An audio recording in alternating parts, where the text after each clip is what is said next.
What is going on, guys? Today is a good day for Omega fans, for Speedmaster fans, and for space history fans alike. You guys will know that October 3rd, 2024 is the anniversary of Wally Schirra taking his personal Speedmaster along with him on his wrist into space for the first time, effectively starting a trend that lasts to this day with NASA. But Omega has decided to take this day and re-release the first Omega in space, the FOiS, that they discontinued nearly 4 years ago.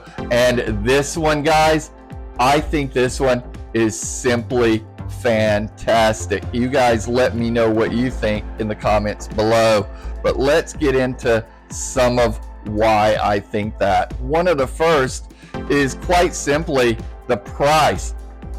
It's not priced in the 13, 14, 15 thousands of dollars like some might have expected. For the steel bracelet version, it's going to be priced $7,900 USD. For the black leather or brown leather version, it's priced at $7,500 USD. So not cheap, but very similar and in keeping with where Speedmaster prices are at the moment. So I do like that they didn't just go and put this in a 5-digit price category. You get a gray blue is what Omega is calling it. It's actually a beautiful, beautiful color from the images I've seen, but a gray blue step dial with coffee tone luminous hour markers and the applied Omega logo that's so famous for that watch. It's obviously done in stainless steel. The case dimension is 39.7 millimeters, which is a little different than you would expect. You would expect maybe a 40 millimeter or a 42 millimeter, but no, they're keeping with that small 39.5 effectively case size to keep with the original. 48 millimeter lug to lug, so this is going to fit very nicely, and a 13.4 millimeter thickness, so still fairly thick, like most Speedmasters. The wild thing about this one, they're using a domed sapphire with AR coating on the underside, so you get all the benefits of a sapphire crystal. You get all the benefits of the AR coating without the scratchability of the AR coating on the external, without the scratchability and chipping and wear of a Hess-like crystal, but the look of the famous Hess-like crystal. So all the benefits without the drawbacks. Just fantastic in my opinion. Stainless steel case back with special engravings. Obviously this is the engravings harken back to the original. It's much more smooth than the Man on the Moon. It's very much in keeping with that vintage early 60s style. It is a stainless steel screw-in type, just like all the case backs are on the Speedmasters. You've got good water resistance for what it is. They're keeping with 50 meters. That's pretty much standard for your Speedmasters. I know people complain, but look, it's a driving watch. It's a space watch. It was never meant to be a diving or swimming watch. So, you know, you can complain, but it's not what the watch is made for, guys.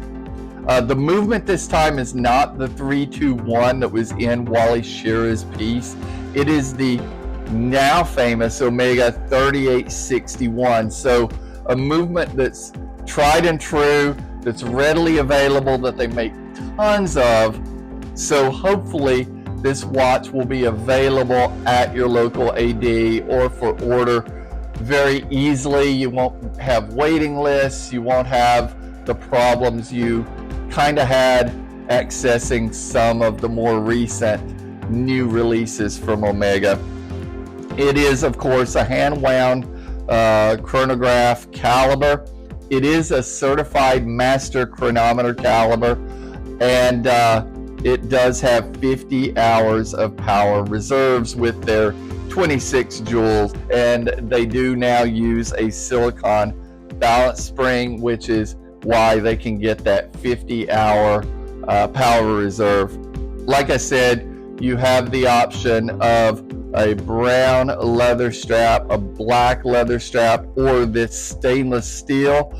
The stainless steel is a flat link. They've gone with a 19 millimeter width, which is my one complaint on this watch. It always has been, it always will be. Standard 18s and 20s are the way to go, Omega, but I know why you do it. You do it so that it's harder for people to just go out and buy their own straps, like some of the ones I have linked below. You want them to go through you and order your 19 millimeter. I get it. This does have an extendable folding clasp, so all the good except for that 19 millimeter width. But you know, if you have tons of 19 millimeter aftermarket watch straps at your house, that's not going to be an issue. For me, I'd be buying a bunch of secondary straps, and that kind of sucks. But that is the only thing. The functions obviously are time, hours, minutes, and small seconds.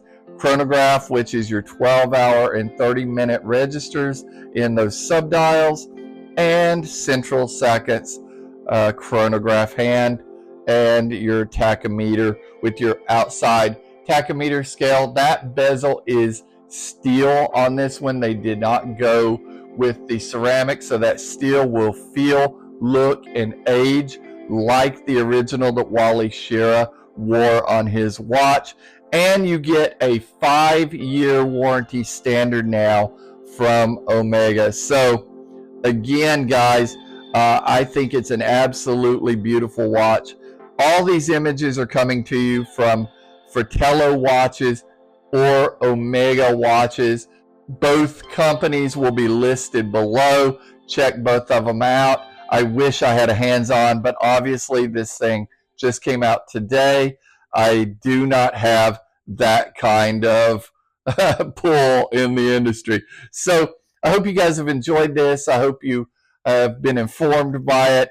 Definitely check out some of the other videos from some of my friends on the internet who have put out videos on this already, and we will talk to you soon. Peace.